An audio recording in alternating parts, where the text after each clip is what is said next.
चिन्मयं व्यापि यत्सर्वं त्रैलोक्यं सचराचरं तत्पदं दर्शितं येन तस्मै श्री गुरवे नमः।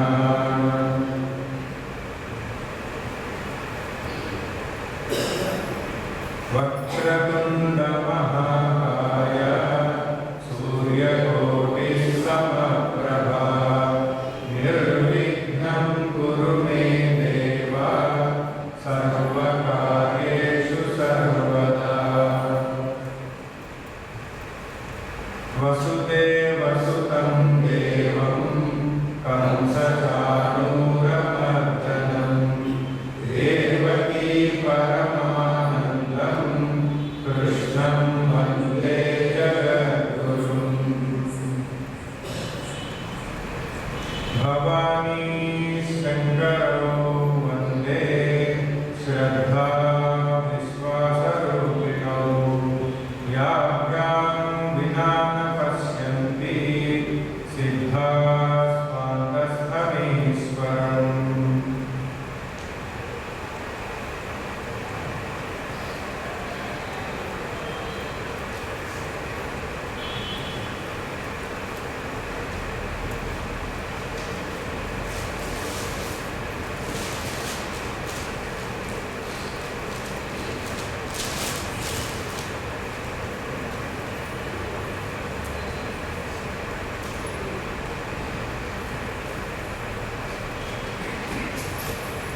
प्रज्ञाहयाय नमः।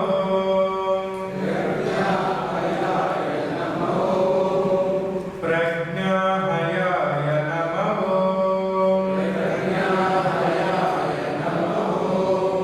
मेधाहयाय नमः।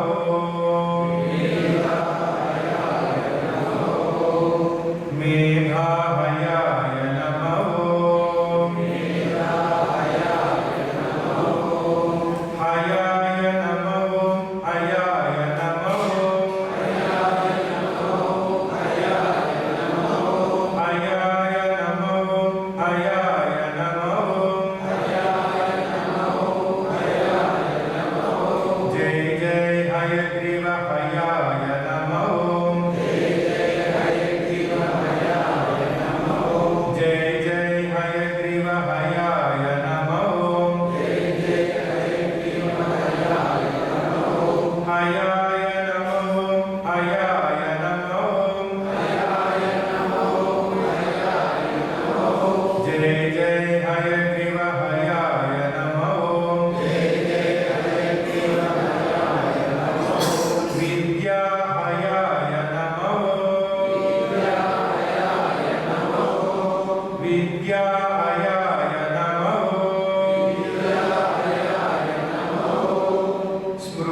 मेधाहयाय नमः मेधाहयाय नमः मेधाहयाय नमः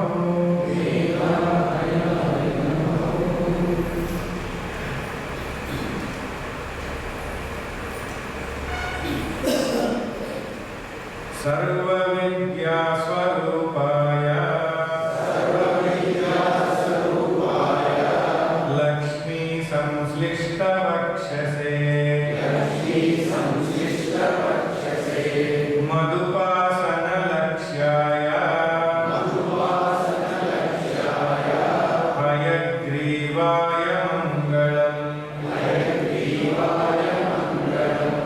शङ्खचक्रमहामुद्रा पुस्तकाढ्यं चतुर्भुजम्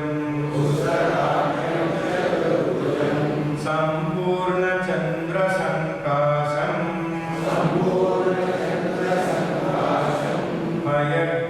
हयग्रीवमुपास्महे हयग्रीवमुपास्महे ज्ञानानन्दमयं रामम् निर्मलस्फटिकाकृतिम् आधारं तत्त्वविद्यानां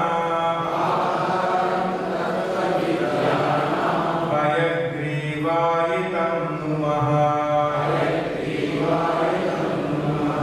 हयग्रीवायितं नुमः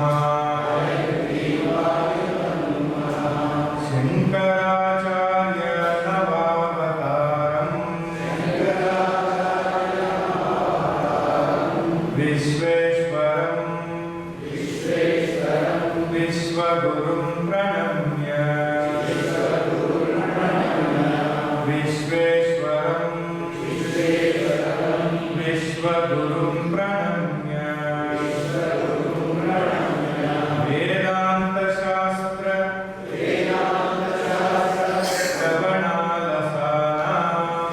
श्रवणालसानां बोधाय कुर्वे किमपि प्रबन्धम्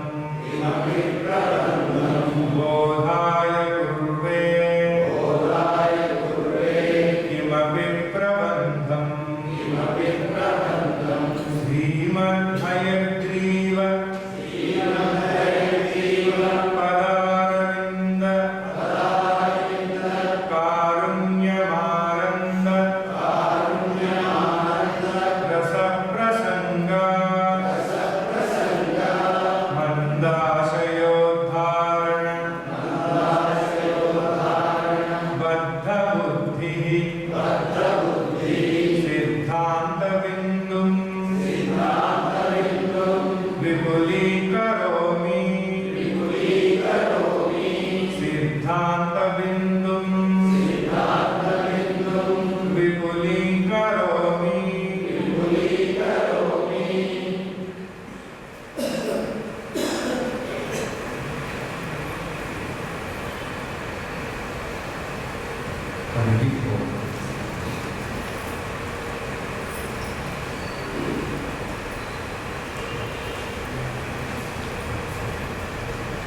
The status of the reality of ego is unreal, because this ego is a part of the Antahkarana, which is a product of avidya. If this is understood, like the ego, because it is imaginary, the life story of the ego also, from the highest standpoint or from the real standpoint, is imaginary. Whatever ego says that it is its story, it is imaginary. Like any script, any story of any movie, all the roles, all the dialogues, all the action, various other paraphernalia associated with it, all that, how much ever real it may appear to be, but everybody, right from the producer, actor, director, writer, onwards, up to the viewer, everyone knows it is imaginary. But still there are occasions where the one who creates it invests high hopes in it. If it is a success at the box office, he will be happy. If it is a failure, he will be sad. It is imaginary, right? It might be imaginary, but the money it gets, the rating it gets, that may not be imaginary for the producer who has invested a lot of money, for the distributors who have paid a lot of money. And they wait for the opinion of the viewers, first week how much of the collection, and then they celebrate. This goes on, it's all imaginary. Roles are imaginary, story is imaginary, dances are imaginary, sometimes dialogues also the hero doesn't say. Imaginary. But still so much of reality is associated with it. Everybody knows it is unreal, but still, like that, the product of the avidya, the ego, also is like that. But so much around it looks like real. And so many people invest in it. That is why to take the people out of such investments so that they can get rid of the bondage and the suffering. It is said here that the ego itself is imaginary and the whole story of the ego also is imaginary. So, one does not put forth any efforts or one does not have to destroy the ego. Why should we destroy something what is not real? So, ego need not be destroyed. One does not have to destroy the ego or one does not have to work on it. There is no need to work on the ego also. The only simple task that one has to take up or the only simple task to be accomplished is to let go of the identification with the ego as one's real self. That's what has happened.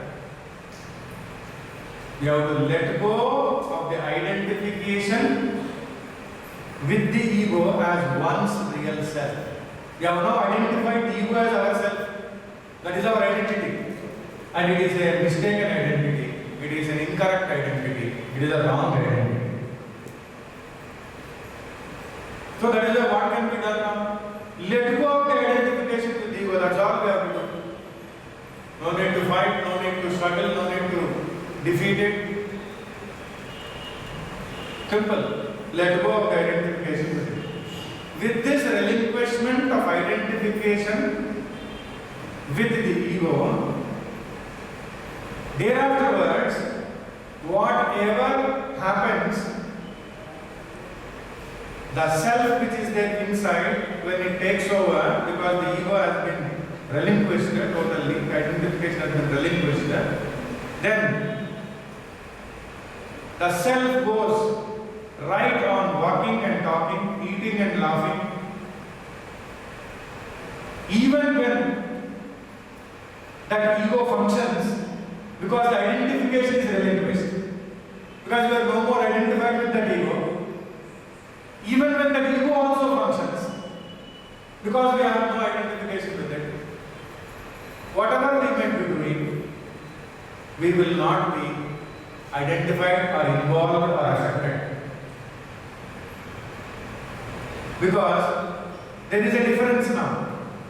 Earlier, the ego was treated as I and mine, and now this ego is treated as something other than I. It is that. Somewhere else it is there. It is a distant object. It falls into the idam category, and then from idam category it goes into much farther category. In idam also, this means very near, that means very far. I am not talking about Tattvamasi that. I am talking about in idam category. There are also this one, this object, that object. So the ego will fall under that category. Earlier it was under which category? I category. So that is why all suffering of the ego belongs to me, all bondage of the ego belongs to me, all ups and downs of the ego belongs to me, and I undergo it. But right now, because of the understanding, because of the relinquishment of the identification with the ego, letting go of the identification with the ego, slowly become this can become that. Something happening there to that. What will be affected? So something happened somewhere in Antarctica or in Greenland, North Pole.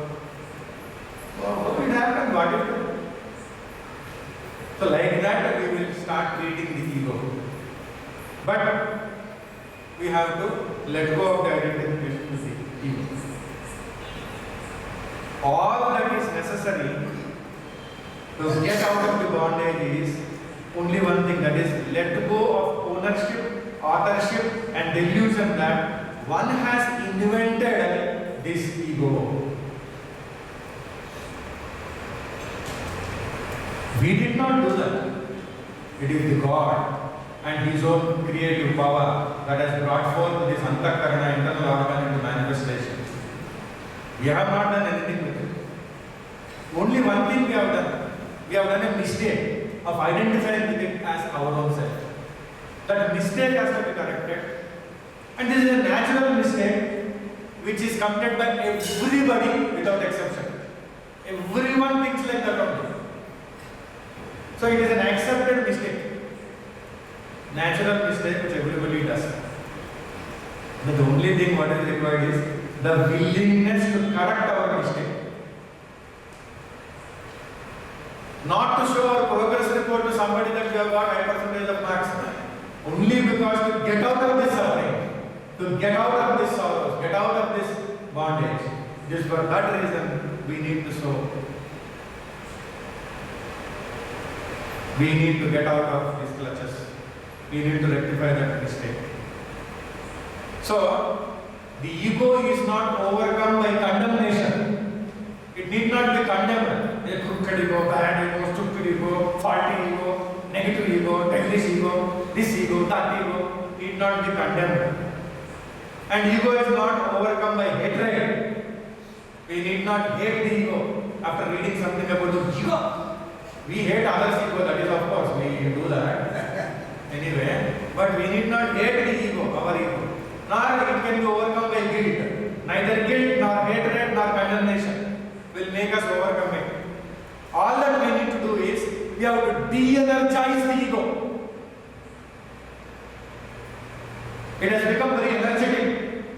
You have to de-energize the ego. How? By viewing it objectively for what it truly is. The moment we start viewing the ego as an object, it gets de-energized. When we start mistakenly thinking ego as a subject, it gets energized. It becomes powerful, very strong. So that is why I think some masters say, Vivekananda and other masters also say, if anybody anywhere is crashing your ego, be there. Because what you have to achieve, they are making you achieve.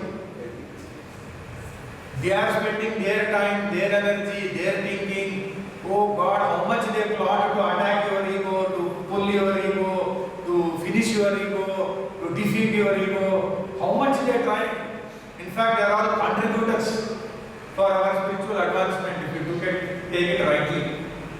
Of course, we feel happy, we feel bad, we feel sad, we feel angry, we feel enraged, we feel disturbed, all that is correct. But actually, if you look at it from this standpoint, what I cannot achieve, they are making me achieve. They are spending their time, they are spending their energies in the groups, into their plot, attack, complain, criticize, condemn, carry tales. All that is attacking the ego. If we take a different standpoint, okay, this ego, anyway, it is an object. De-energize the ego. They are helping us to de-energize it. They are helping us to clear our prarabdha. Papa, all past sins they are helping us to clear. Because they are attacking one point agenda, attacking us. What they can attack? They can't attack self. Because self is beyond attack. And if they recognize self, they can't attack. because they will get self-knowledge. They as ego are seeing the ego and attacking the ego and creating more negative karma for themselves. Let them contribute to their negative karma. And in the process they are removing our negative karma. Very good. Sometimes this negative karma is transferred to those people who attack us, condemn us, tell tales, criticize. They are freely transferring it to them. So, if such a thing is happening from the Vedantic standpoint, we need to view it in a different way that yes, de-energize the ego, finish, go. So distance it and then disassociate it. So this is the way to overcome the ego. So the first thing what we have to do is slowly take the ego out of the I category and to place it in this category and in this slowly dark category. And then after that in no category it will go. It will not be there. It will disappear. But slowly we have to take it away. So that is the reason why this beautiful text and the lovely commentaries are there. So after 6 days of deep introduction, detailed introduction, today now we are planning to enter into the first sloka. So the Siddhanta Bindu, point number 18. Evam samanyatah aham pratyaya siddhe chidatmani vadi vipratipartibhihi sandigdhe aham pratyayasya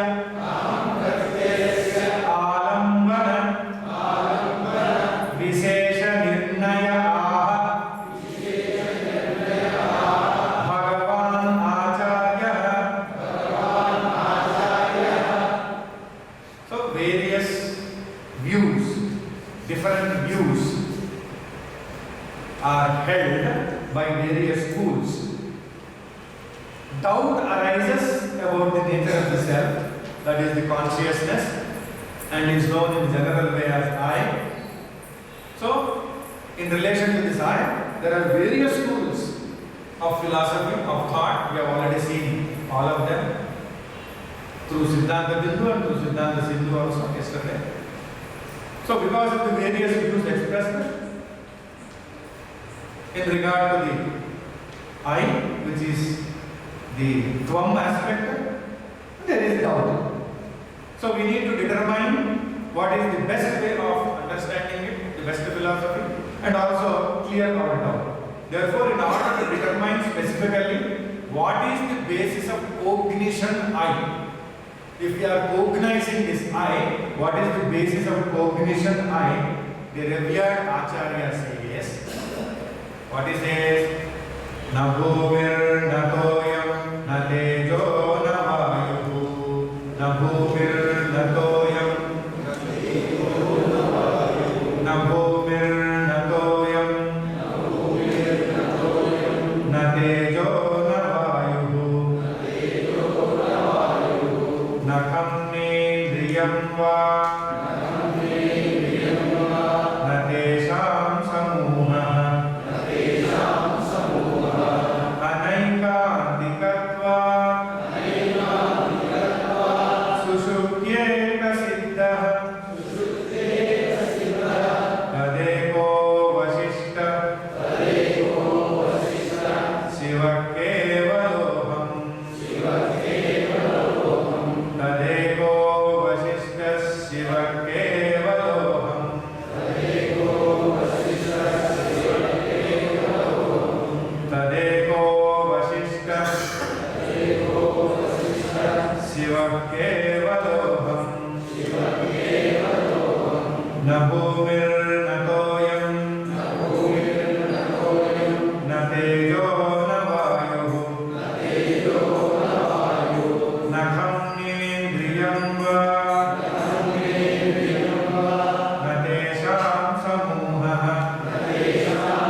Sushuptyeka siddha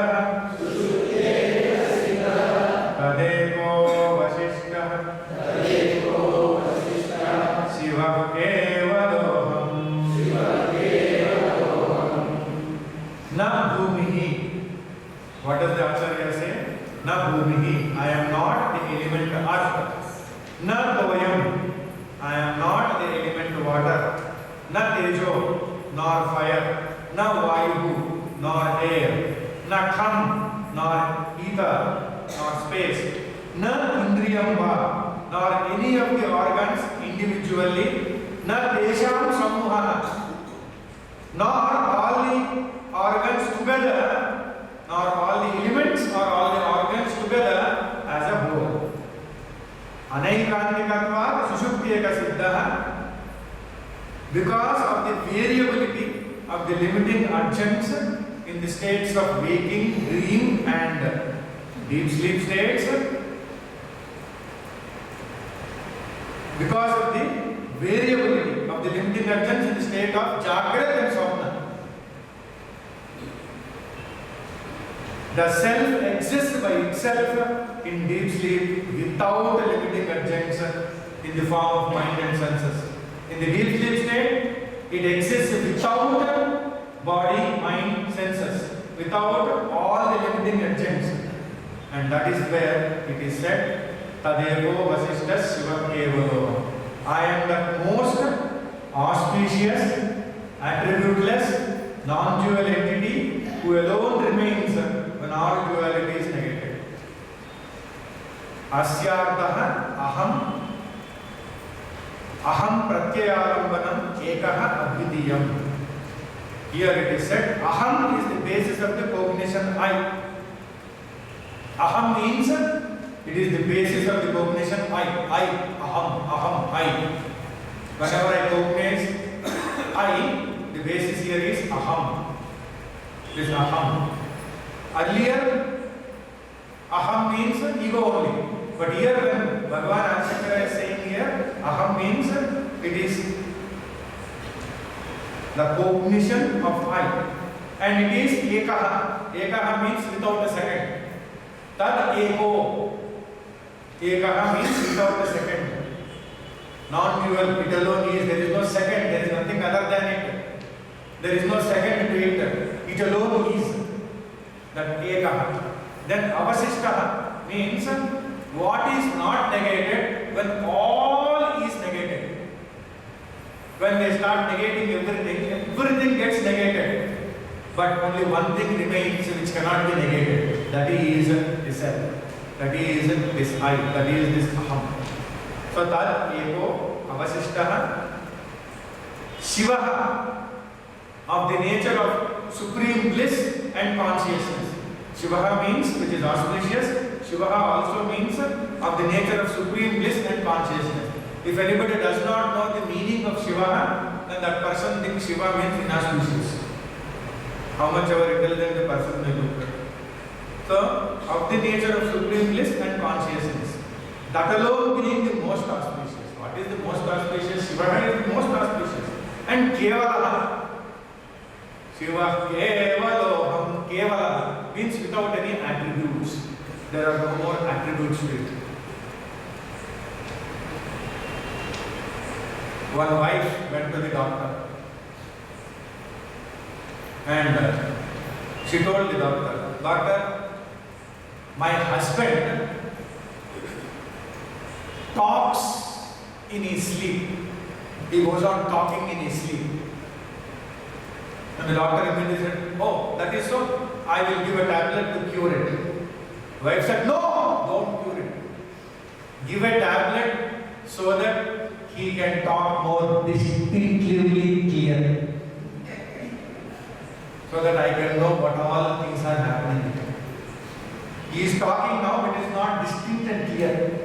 So give a tablet to make it more distinct and clear."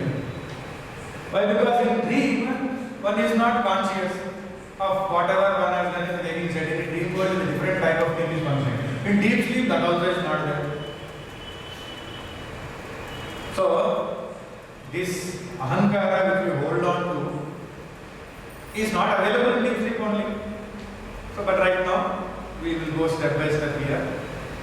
You means that which is in front of.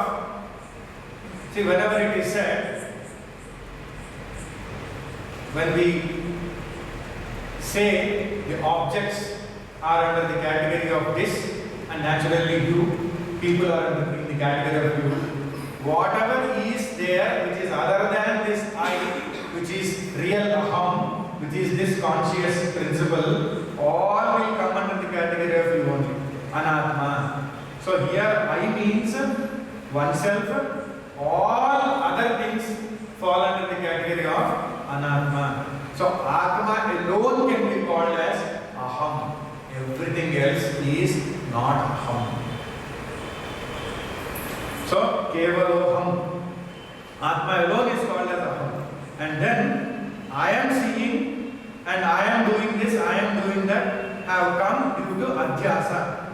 Meaning here superimposing the body, the senses, the mind, etc. in the Atman, and then the Atma dharmas have been superimposed upon body, mind and senses due to Brahma, which is delusion. This is due to Adhyasa.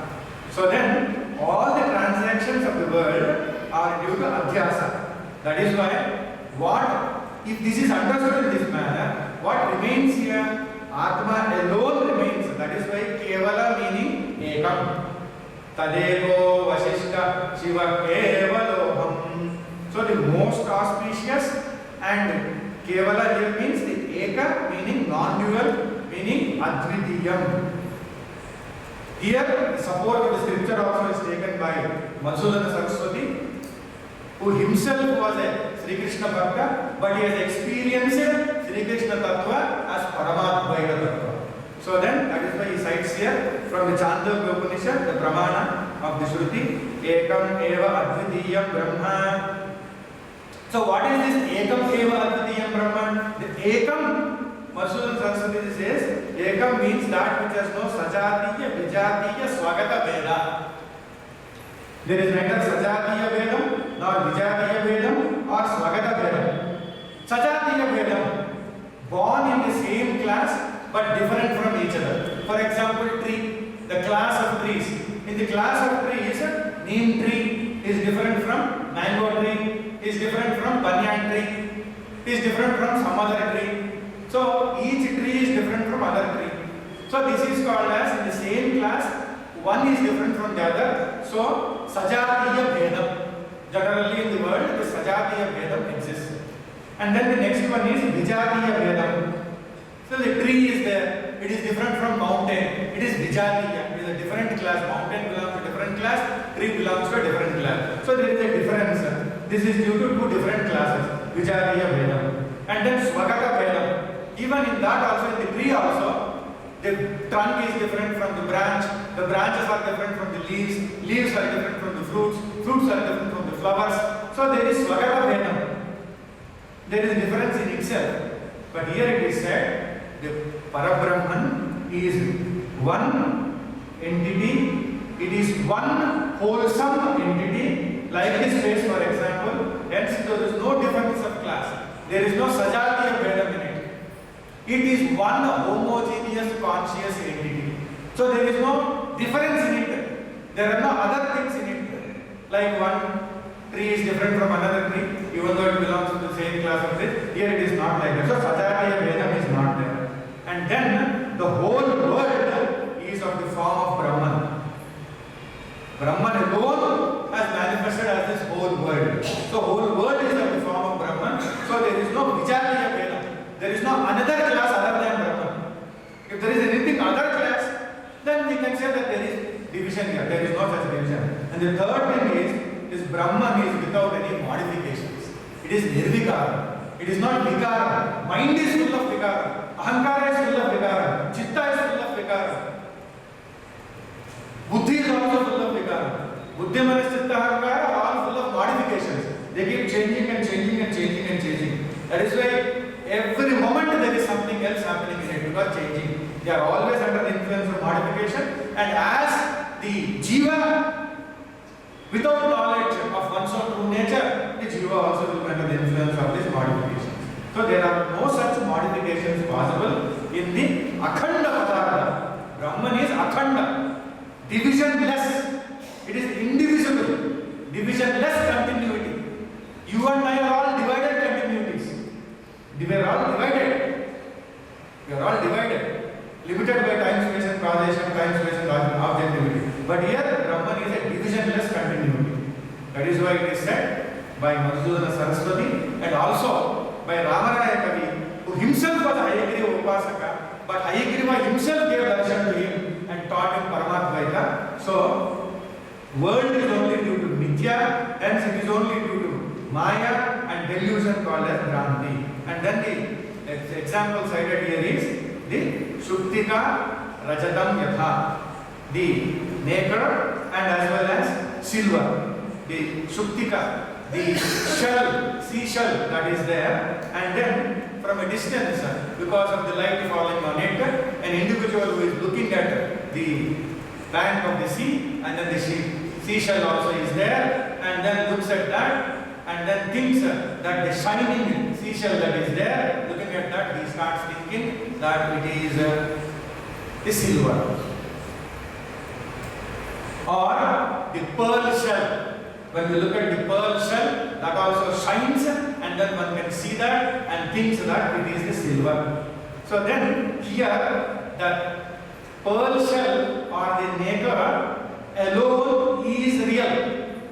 That which is shining as silver is mithya. So the world in Brahman is like the silver shining in the pearl shell or the seashell. The moment this Brahman is known to be real, then the world is understood to be the mithya. So, in this understanding, from this standpoint, it is said the Brahman remains as Kevala Eka Advitiyam. That is why the Shruti Chandogya Upanishad, the great masters, the rishis, who have reveled that this beatitude have said Ekam Eva Advitiyam Brahma. And then this Prapancha world does not disappear just because we know the Tattvam. World is not absolutely real. It is mithya. All is Paramatma Swarupam. So in deep sleep state and as well as in faintedness, the dual world is not visible. In Jagrata Avastha it is visible. In Swapna Avastha it is visible. But in deep sleep state, this is not visible. So then, here it is said, what remains in the deep sleep state? In the deep sleep state, I alone remains. And similarly, in the highest state, also the I alone remains. In Paramartha Dasha, when Dvaitam is not throbbing, when the Dvaitam is not shining, Dvaitam is no more throbbing and shining, and then Advaitam alone remains. Hence the Acharya here, Sri Shankaracharya says, Tadeko Vasishtaha means Avashishtaha. What is remaining when the whole world is negated? What remains, which is Abhajita, which can never be negated, is this avashishtam, that is the self, and that I am. What am I here? What is that which is cognized as I here? That which is irrefutable, that which remains after all the negation, and that which can never be negated, and that is here called as avashishtaha. And then Ramaraya Kavi also says here, there is a witness to deep sleep. Internal organ does not work there. Body does not actually is in a state of any work there. Senses are not there. Sense objects are not there. So, the bhava of ahamkara does not arise there. This means, I am, from an ordinary standpoint, I am is non-existent in Sushupti. And in the yogi's anubhava, when the real, genuine, great yogi experiences the Nirvikalpa Samadhi, in that state also, the I am is not there. This ahankara is not there. The ahankara bhava is not there. Because there, the meditator, the meditated have become one. The meditation also, everything has become one with the Dhyaya Devata, the object of meditation, the God who is the object of meditation, everything has become that. There is no one trying to meditate. The one who is trying is the limited ego. That also has become one with that supreme consciousness. So here, in that anubhava of the yogi also, this ahankara is not there. Aham bhavana is not there. So this anubhava of Atma is atyanta priya, is extremely dear, extremely lovable, extremely desirable. That is why all great yogis seek it, all great pious people seek it, all great spiritual aspirants seek it. extremely desirable, extremely lovable, extremely joyous one. This is Anubhava Rupa Atma.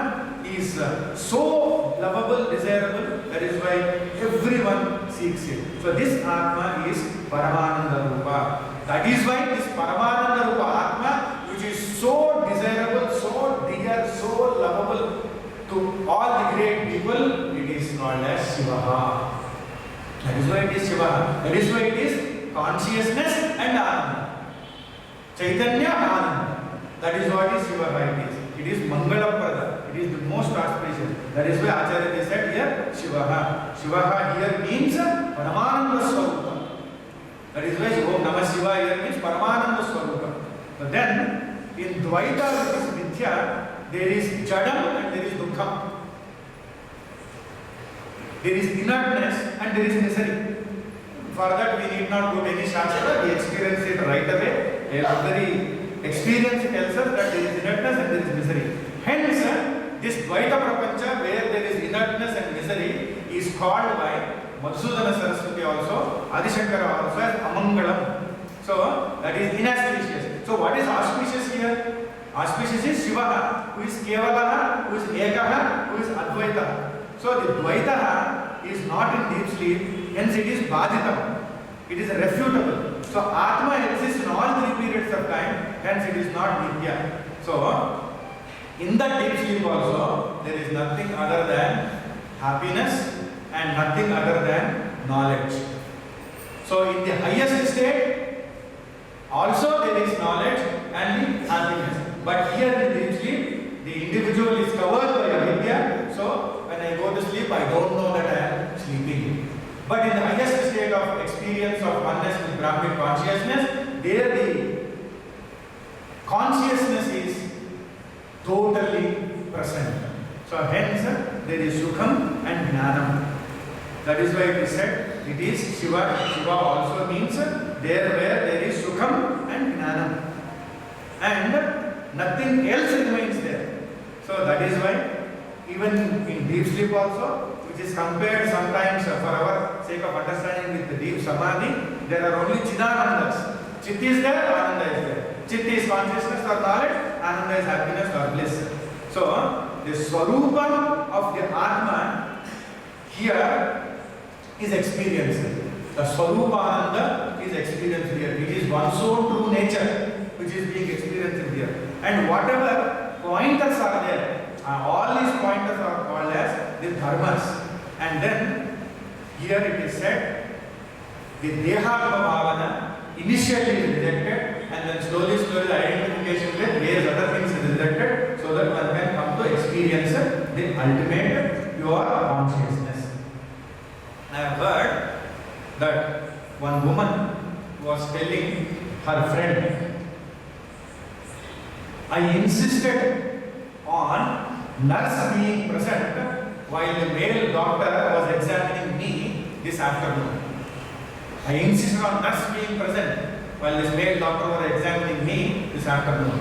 The friend said, hey, wouldn't you trust the doctor being alone with you? Wouldn't you trust the doctor being alone with you? No, not like that. I trust the doctor being alone with me, but I can't trust the nurse being alone with my husband in the reading room.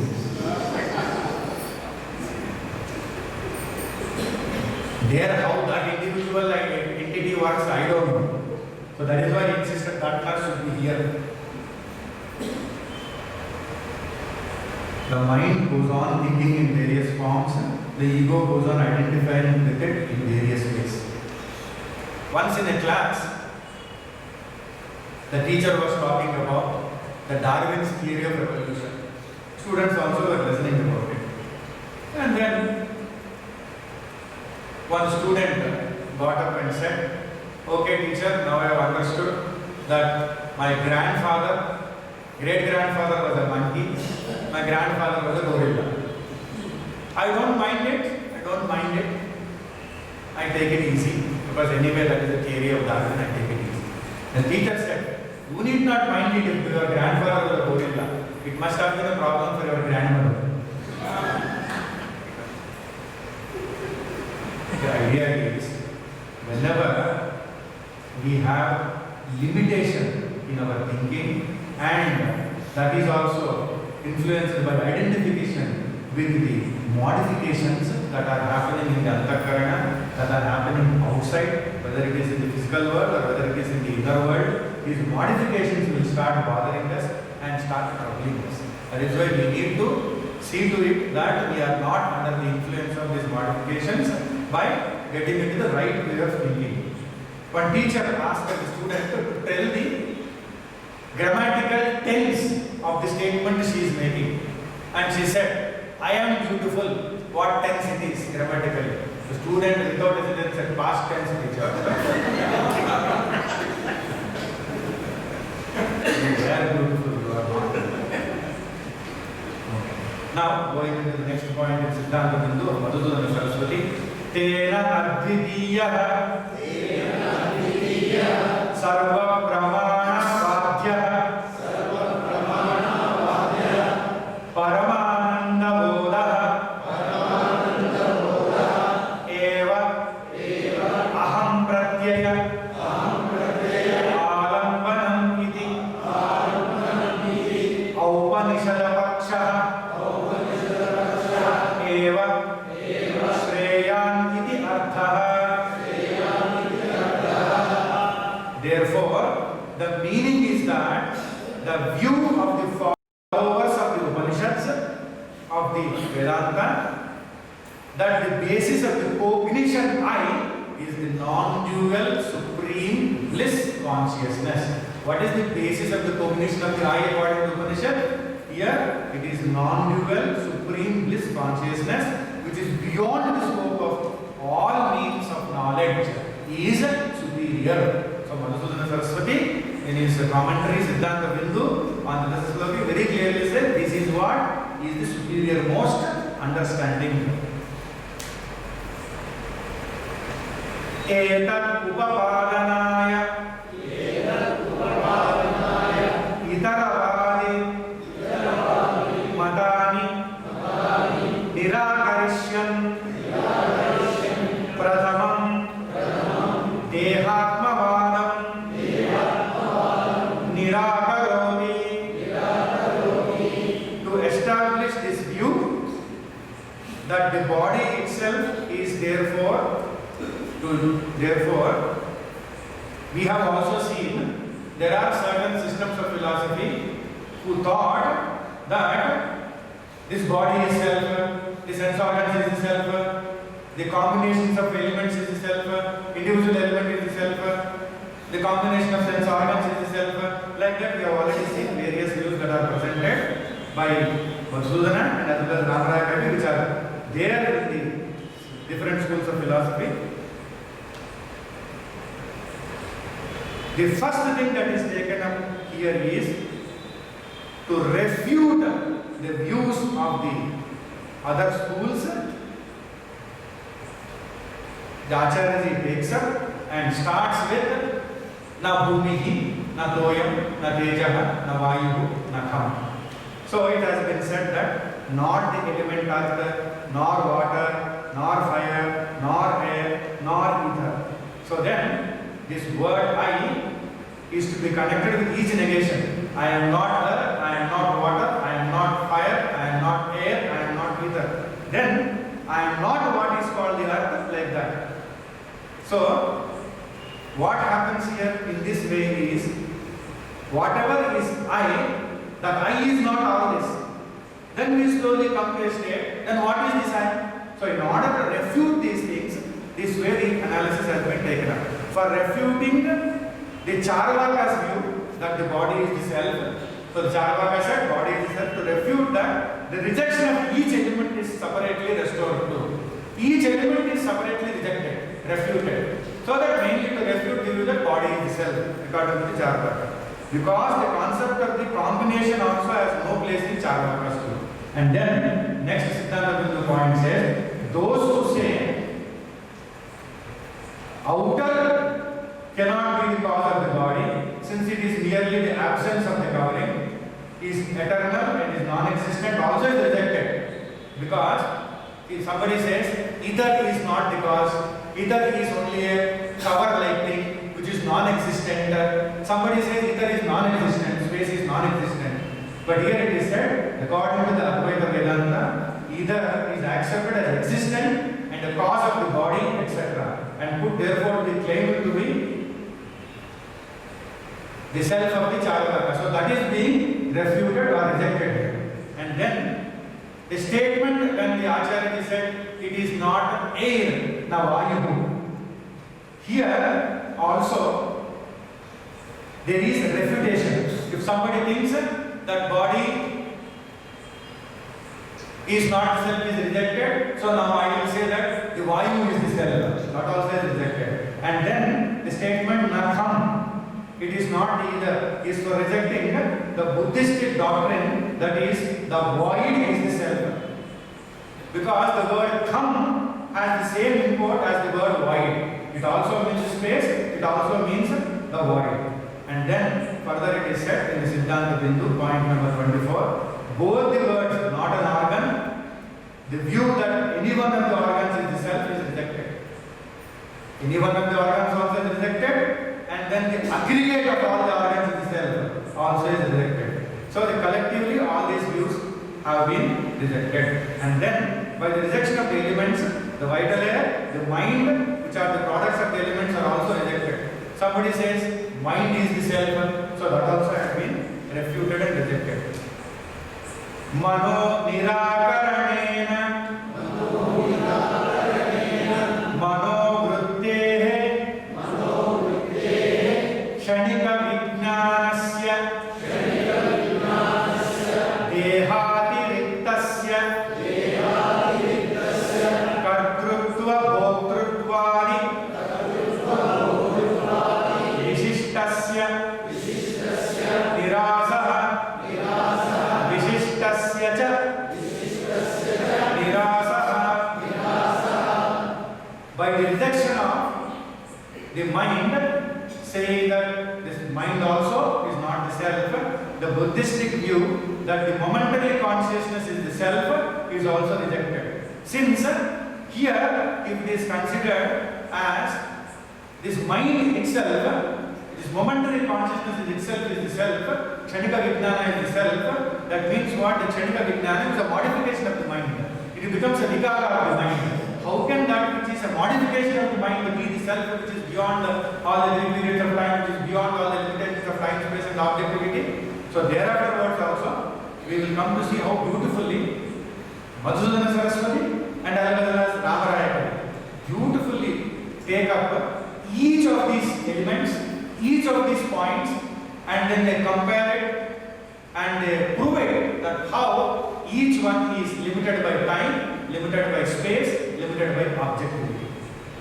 Siddhante Jnanecha Sukhadina Antahkarana Ashrayatva Abhyupagama. Consequently, the Vaiseshika theory in which the self is different from the body is accepted to be the agent and enjoyer also stands rejected, because agency and enjoyership pertain to the mind. If somebody says the self is agent, the self is an enjoyer, and that enjoyership also is rejected because that enjoyership pertains to the mind. Mind has this quality of doing and enjoying. The ego claims oneself to be the doer and enjoyer. Aham karta, aham bhokta. So how can that bhokta be the divine self, which is affected by the experiences? Still that experiencer, experiencing is there. As long as that is there, how can it be beyond the Tripiti? So that also is rejected. And it is further it is said that this is because according to Advaita Vedanta, knowledge, desire, happiness are in the mind. All these ichcha, sukham, this gnanam which we call, so all these things, the knowledge, desire, happiness are there in the mind. By the modification that mind tries to gain the knowledge and fulfill the desire and gain the happiness through encountering with the sense objects. So the Shruti also says here that the desire, resolve, etc. are all nothing but the mind. Kama sankalpadi प्रकृत्य एतत् सर्वं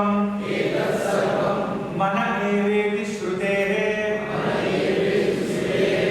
The Shruti Brihadaranyaka Upanishad here says the desire, the resolve, etc. are all nothing but the mind. So the kama sankalpa adinam prakritya etat sarvam mana eveti shrutehe. All these are mind.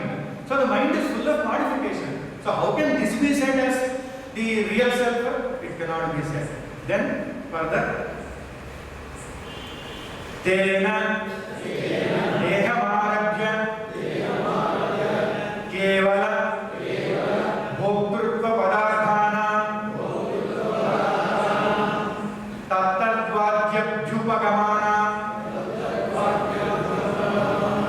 anatmatvam pratignatam iti. Therefore it is established that all the views starting from the view that self is the body up to those which consider that the self is to be merely enjoyer are untenable. So this Siddhanta Vaga is said now in a more lucid way. Both these great masters, especially Ramaraya Kavi, goes more detail into more detail of it. First thing he takes up is, he says, whatever is divisible, whatever is prone to division is perishable. Whatever is divisible is perishable.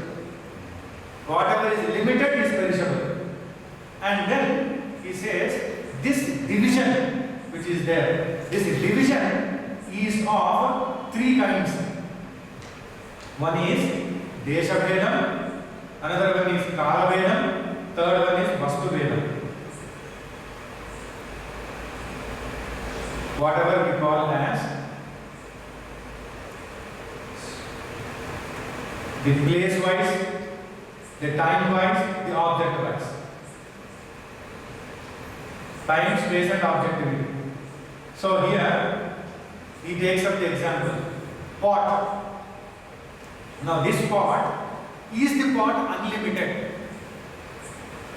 The pot cannot be unlimited beyond the three divisions. First thing he is taking up, pot. Pot is here. When we keep the pot is here. And there is another pot which is there. If you give another pot there, it is there. The pot which is here is not there. This pot which is here is not there. We are all here now. We are not at our home. Probably they are very happy and peaceful. When we go, they are more happy. That is a different thing. So, once a person asked his girlfriend, you are working in this departmental store where there are so many objects, especially marketed for couples, and whenever these couples come to buy these products and you are selling them, how do you make out the difference between the married couple and yet to be married couple, or those who are pretending to be married couple? How do you make the difference? With your experience, please let me know. The girlfriend said, it is simple. If they buy the product smilingly, lovingly, they are yet to be married couple. If they purchase the object with arguments between them, they are married. Her experience. Whatever. Because the way in which one looks at the other before marriage, after marriage, may be totally different. The views keep changing, the ways of looking at things keep changing. As the experience changes, as the knowledge changes, as the understanding changes. Similarly here, the knowledge and understanding which we acquire through this beautiful teaching, it will also bring about a change in the experience. So that's what they are trying to do. Shankaracharya also, Madhusudana Saraswati and Ramaraya. So then the pot is here and it is not there. Meaning what? It is space-wise limited. That limitation is there. Desha Vedam. And then pot is here today. Tomorrow this pot may not be there. Who knows? Somebody may kick it and break it. Pot may not be there tomorrow. Or at least after a few months it may not be there. So, it is there today, it may not be there tomorrow. Kala Bhedam, time-wise limitation. And then, this pot is not everything in this world. Pot is pot, cloth is cloth, mat is mat, and stool is stool. There are various things. So this pot is limited by some other object which is there. It is not pervasive in everything, everywhere. So Vastu Bhedam, object-wise limitation is there. So time, space, object-wise limitations are there in a pot. So pot cannot be the self. This is understood. This is the example that Ramaraya Kavi gives here. And then he takes up Indriyas, the sense organs. Because somebody said, some school of philosophy said, Indriyas are self. So, Indriyas have Desha Bheda. Because eye is not here, ear is not something else. They are here, they are not there. So many Indriyas are there. So, different Indriyas are there. At different places they are there. Eye is here, ear is there. Elders start asking the small child, show me your ear, show me your eye, and all that. Show me your nose. Like that. They start training the child. Here, if you see that each Indriya is in one place. So, that place-wise, that division is there. And then, these sense organs are there in the waking state, are functioning in the dream state in a dream way. But in deep sleep state, we are not having any experiences of these sense organs. So, that means what? These sense organs are functioning in waking state and they are not functioning in the deep sleep state. So, Kala-wise difference is there. Kala Bheda is there. And then each one is different from the other. Eye is not the ear is not the nose, nose is not the skin. They are different. So Vastu Bheda is there. Object wise there is difference.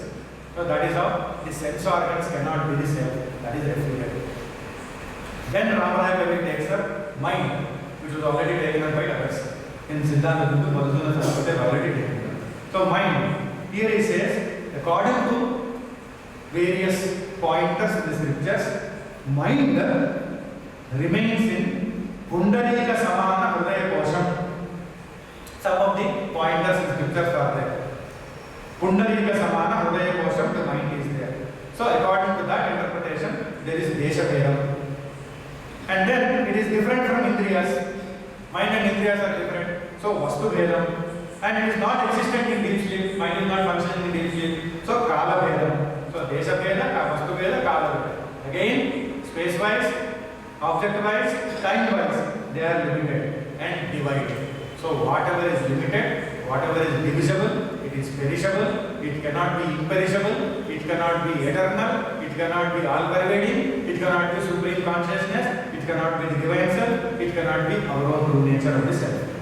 Then they take up pranas, Ramaraya Kavi and Madhusudana. So then he says, they say, pranas function or move inside the body through nose and through mouth. And then not outside, there is no outside movement. From this analytical standpoint, there is Desha Bhedam. And then these pranas are different from mind and Indriyas. So there is Vastu Bhedam. And then it is also said, in death of a person, these pranas will collect the mind, intellect, memory, ego, and as well as the power of the Pratyagatma, that is reflection of the Pratyagatma, the so-called Jiva, and move away. So that means what?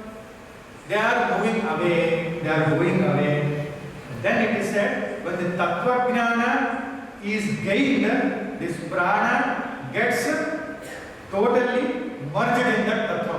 So then also these pranas as separate from the Tattva are not there. So then, even according to the explanation of the theory of creation, only that Supreme Brahman consciousness were there, then Avidya had been manifested, Avidya Sakalam Brahma, then afterwards so many other deep Buddhist experts you have already seen in the other classes. Then it is said, the birth of the body, before the birth of the body, the pranas have not entered into it. That is why there is Kala Bhedam. After the realization also, these things are not there in the pure consciousness. So that way also, these pranas are also bound by Desha, Kala, Vastu Paricheda.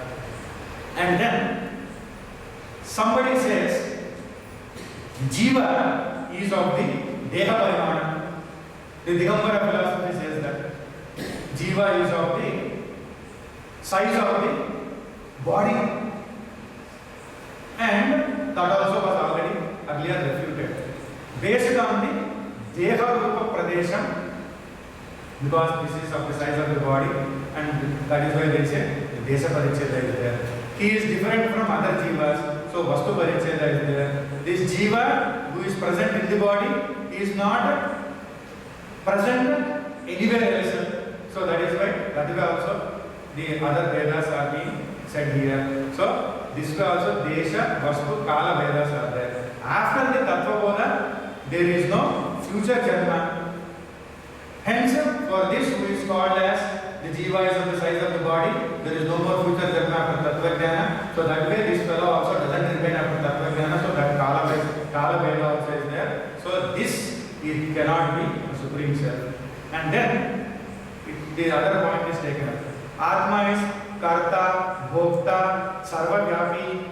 In the Vaisheshika philosophy it is said, Atma is Karta, Atma is Bhokta, Atma is Doer, Atma is Enjoyer, and Atma is all pervading. So then, Ramaraya Kavi here says, Ahankara is the Jiva as per your understanding. This Ahankara is Parichinna. It is divisible. The Ahankara is in Hridaya and not in the feet. So according to your own understanding, you say this Ahankara is in the Hridaya, it has got Desha Parichedam, Desha Vedam. So space-wise limitation. And in the deep sleep, the ego does not function. So there is Kala Vedam. And ego is other than and above the Indriyas. So there is Vastu Vedam. Because ego is other than Indriyas, Vastu Vedam. Ego does not function in deep sleep, Kala Vedam. Ego, you say that it is in the Hridaya Kosham, so it is Desha Vedam. So ego cannot be Akhanda Paramatma, Akhanda Brahman. That way that also is said. Once, a father of a beautiful girl noticed that in the neighborhood, that girl was being kissed by a new entrant into that locality, a Bengali boy. So our father got wild at that incident, and after the girl came back home, he shouted at her, "What was that happening there? Why did not you stop that Bengali boy kissing you?" The girl said, "Dad, it is because I do not know Bengali."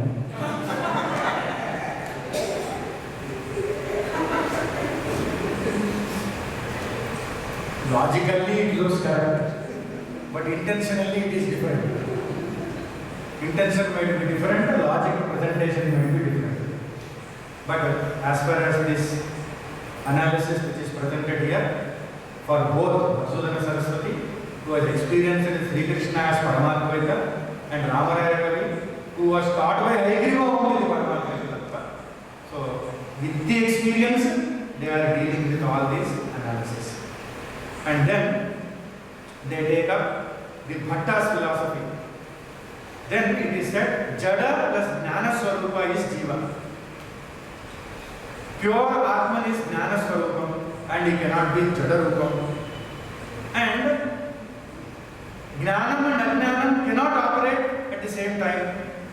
Appear here, according to their statement, when they say that it is Jadam also, it is conscious also, it is not possible. Earlier we have seen somebody saying Atma is subject, that is why it is conscious, Atma is object, that is why it is inner. So it is object, it is subject, it is conscious, it is inner. So that way it is not possible, that's what they are saying here. So, ego is Jadam, but ego is pervaded by Jnana. How we have already seen the example that was given by Ramaraya Kavi and the other interpreter there.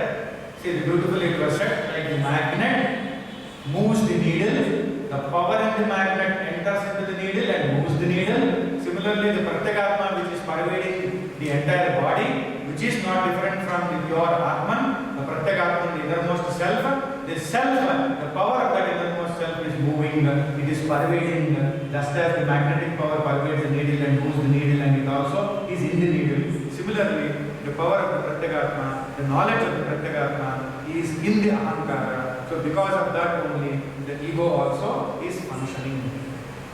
And ego is divisible, hence it cannot be akhanda, hence it cannot be Brahman.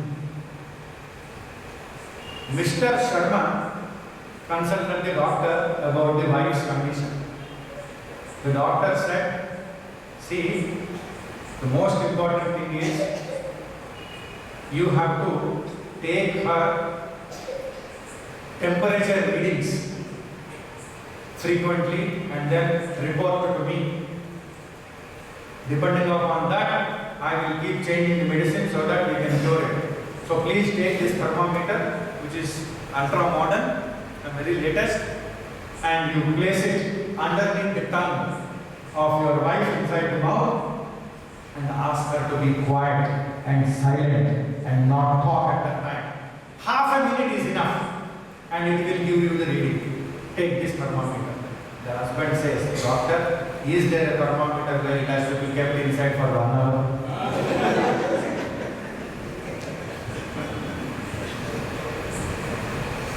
Probably he can't stand that. Because goes on talking, especially when she is in delirium or some type of fever like that, much more talking.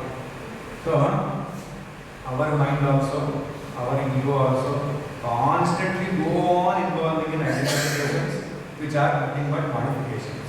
So that is why to take us away from all that and to establish the fact that they are not the ego deserves to be placed in the category of them, all the other things are being refuted.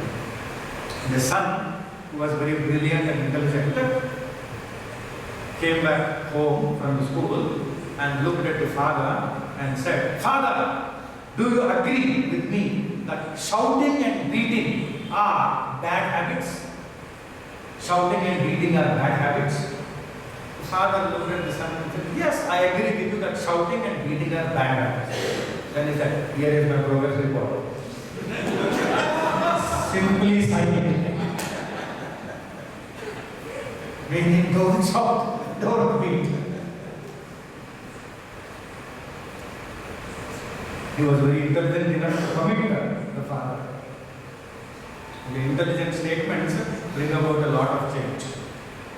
Like one wife asked the husband, when do I look the best? The husband said, whenever you are in your mother's house, you look the best. Meaning distancing whatever is pressurizing, whatever is causing trouble. Distancing that. So similarly, all this body, mind, intellect, memory, ego, whichever is there, these are all undergoing so many modifications, and as long as I identify with them as I am undergoing all those pressures. So the best way is to become very highly knowledgeable and become a witness, and then put all these things in the category of this, and then place only the Jnana Swarupa, the Ananda Jnana Swarupa, the Chidananda Swarupa in the I category. Next, Ramaraya Kavi takes up the Kshanika Vijnana. This Jnana, Kshanika Vijnana variance, according to Kshanika Vijnana variance, and he says, according to the correct analysis, this Jnana is one of the internal organs. It belongs to the internal organ. And here also, the Jnana of one internal organ is different from another internal organ. One mind or one antakarana is different from another antakarana. If you consider the self as Kshanika Vijnana, also one antakarana has one type of knowledge, another antakarana has another type of knowledge. That's why there is so much of difference between our minds. So, Desha Vedam is there. Then he says, each second this jnana is different from another second jnana. Because you said momentary consciousness is the self. So one moment, another moment, another moment, another moment, each moment is different from another moment. So Kala Veda. Then it is also said, it is different from the prana, the manas and the indriyas. So there is Vastu Veda for the Kshanika Vijnana. So that also has got limitations, Desha, Kala, Vastu, Paricheda or Veda. Then he takes up, Ramaraya takes up Shunyam, void, a little analytical, little bit deeper, but very beautifully presents it. Shunyam, the meaning is Abhavam. So, we cannot put any other meaning there. Shunyam means Here Ramaraya Kavi says, giving an example, pot is there. Pot exists. And the pot also has ghata abhavam, meaning before the pot came into existence, it was not existing. Before the pot came into existence, it was not existing. So, the before abhavam of the object exists. So, the ghata abhavam does not remain where the pot exists. If the pot exists, the abhavam of the pot doesn't remain there. The non-existence, the prior non-existence of the pot doesn't remain there. Shunya means abhavam. That abhavam is non-existence. Nothing is there. Void is there. So if the pot is there, where is the void of the pot? Existing there, wherever the pot is there. So he says, for the void also, in this manner, there is desa parichedam. And then he says, when the ghata abhava goes there, ghata exists.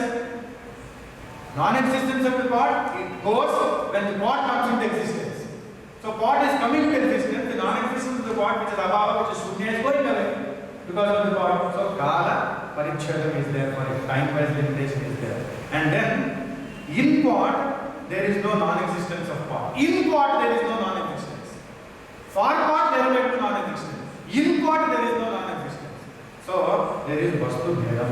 So Ramaraya Kavi classifies that here also, when you call it as shunyam, that also has desa paricheda, kala paricheda, vastu paricheda, that also cannot be Brahma. Then in the Vyavahara Dasha, the world prapancha exists. In transactions, whenever we are transacting with people, world exists. Transactionally it is real. Vyavaharika satta is there for this world. So, transaction wise it is there. We can't say the world which is existing is shunyam. That way also he says, this can be refuted. In Paramartha Dasha, Brahman alone exists beyond this creation of the creative power of Maya, and beyond that Sarva Brahma, when Kevala Nirguna Brahma Paramatma exists, there is no question of any world existing there. All the other manifestations have unfolded themselves back into Sabuna Brahma, and Sabuna Brahma also unfolded itself into Nirguna Brahma. So that is why in that, when we say that in the Paramartha Dasha, Brahman exists. The ego might not exist. The ego might vanish into Parabrahma Tattva. Ego might dissolve into it. But Brahman exists. That Brahman is God. God exists. That God alone is everything. That God alone is I. So that God, that Brahman, that pure consciousness exists in Paramartha Dasha. So how can you say Shunya? How can you say God also is not there? How can you say Brahman is not there? In the highest state of realization, so God exists, so Shunya cannot be there. And then he says, very beautifully it is presented here. If you argue that all transaction is Shunya, even this transaction also is Shunya, and then your religion, your religious statement also is a part of the Shunya.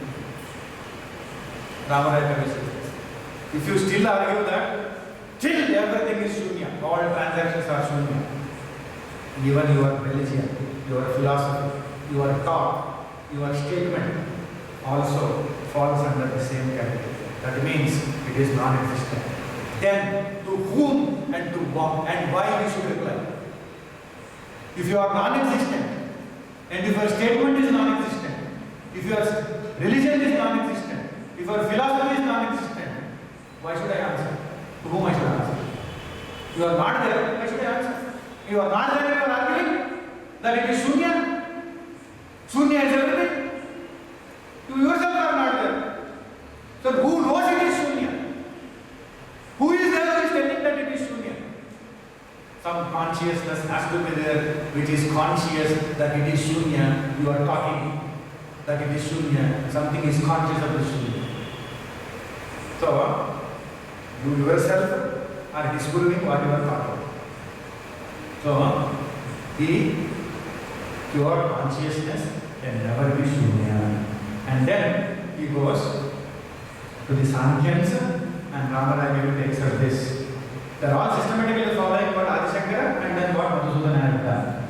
So, Here it is said, Bodha Swarupa Atma. Sankhyansa say that Jnana Swarupa, Bodha Swarupa Atma is Bhokta. And once it is said that Bhokta, enjoyer, only ego is enjoyer.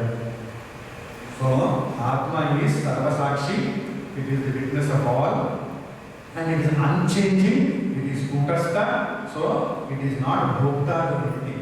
It is the ego which undergoes all these experiences, it is the Jiva that undergoes all the experiences, it is not the pure consciousness which is the substratum for the Jiva, which is the Pratyagatma here inside, that doesn't undergo all these experiences. So then, that is why the ego which calls itself as Bhokta is divisible and cannot be Atma. Then they say Akhanda is not perishable, Akhanda is imperishable. How?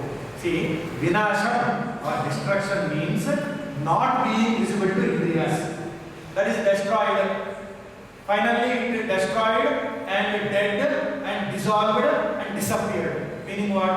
Destruction means not being visible to Indriyas. So, indivisible objects must be available at all time, at all periods of time. If not available, they cannot be said as aparichinna. Whatever is called as indivisible, that must be available at all periods of time. So, what is that which is available at all periods of time? Atman alone is available at all places, at all times, and in all objects. Your Atmic consciousness alone is there at all times, because time alone has appeared in Atma. Because in that consciousness, when events started happening, then the first event and second event, and before between that, the time started manifesting. For something to happen, something has to be there. So that Atma is there in all places, all times, in all objects. It is everywhere.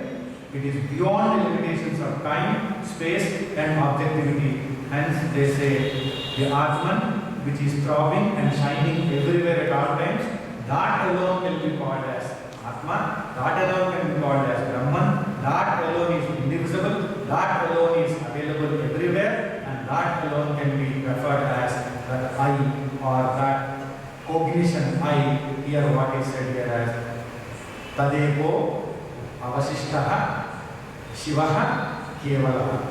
So that Shivaha, that Kevalaha, that Avashishtaha, that Ekaha is that pure consciousness. And this pure consciousness has not got Pragabhava, Pradvamsabhava, Anyonyabhava, Atyantabhava. The prior non-existence, posterior non-existence, and the mutual non-existence, and also it is not present in three period term, that is Atyantabhava, it is not having all these things, not affected by these things. So it is said to be the pure consciousness. Lokantare vatra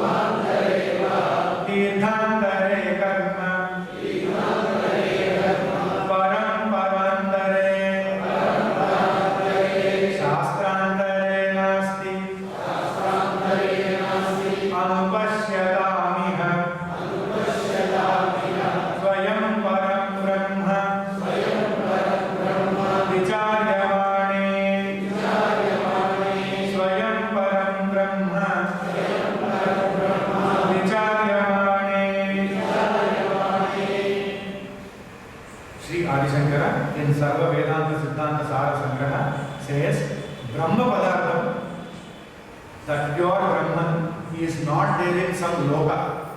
Lokantare vatra guhantare. It is not there in some loka. If somebody says this pure Brahman consciousness is some loka, it is not there in that loka. If somebody says this pure Brahman consciousness is there in some cave, go and sit in the cave, you will encounter Brahman consciousness. It is not there in Guha also. Lokantare vatra guhantare va tirthantare karma paramparantare. Or it is not there in a meritorious place of pilgrimage. If you say this pure Brahman consciousness is only in one place of pilgrimage, it is not there also. And he says it is not there in any peculiar action, in any special action. If somebody says this special action, there is pure consciousness, it is not there in that also. And then Shastrantare nasti anupashyatamiha. He says it is not there even in scripture also. If you say that pure Brahmic consciousness is in scripture, it is not there in scripture also. And then he says Swayam param brahma vicharyamane. Swayam param brahma vicharyamane. If you properly analyze, discriminate properly, it is the true, real, one's own nature of the thinker or of the contemplator of the Atma Swarupa.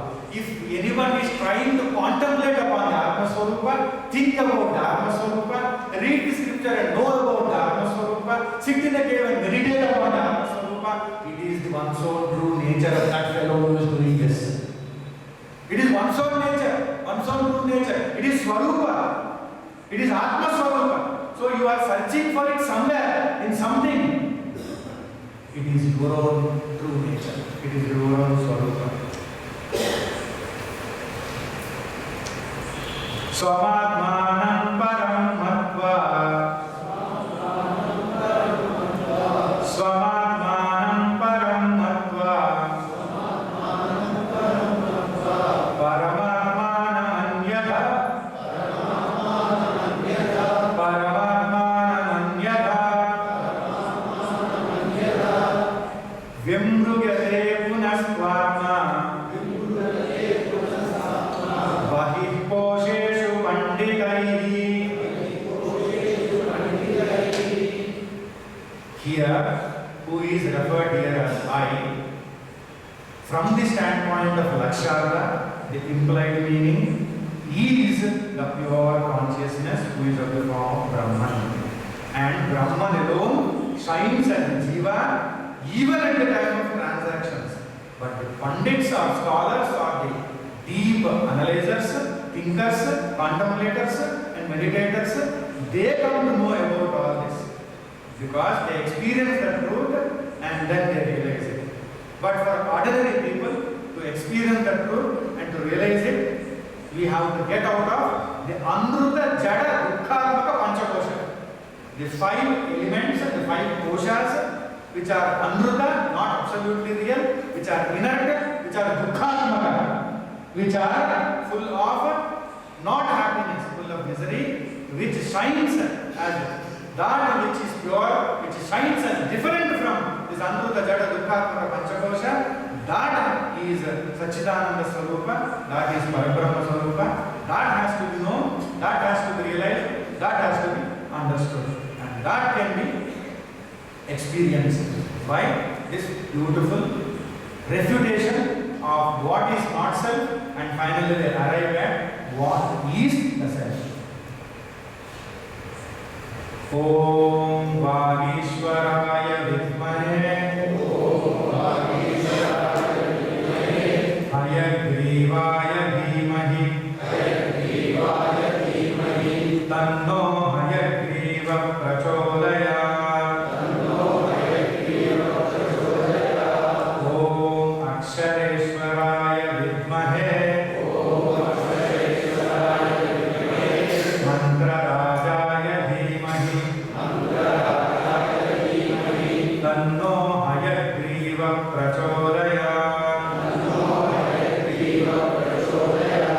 Hayagriva Hayagriva Hayagriva Om Hamsasoham Vishwavatirna Swarupaya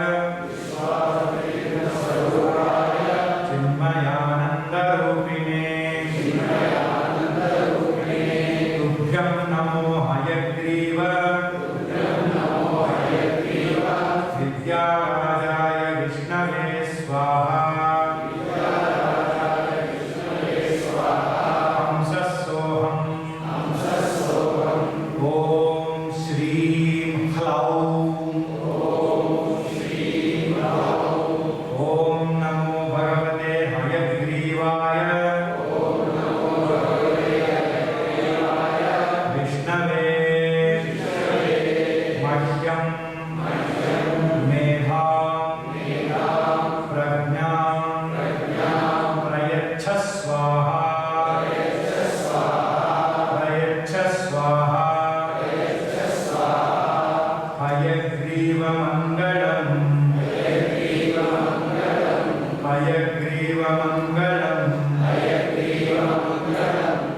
विष्णवे मंगलम विष्णवे मंगलम विष्णवे मंगलम विष्णवे मंगलम विद्याराज मंगलम विद्याराज मंगलम विद्याराज मंगलम विद्याराज मंगलम विष्णवे मंगलम विष्णवे मंगलम विष्णवे मंगलम विष्णवे मंगलम हयवद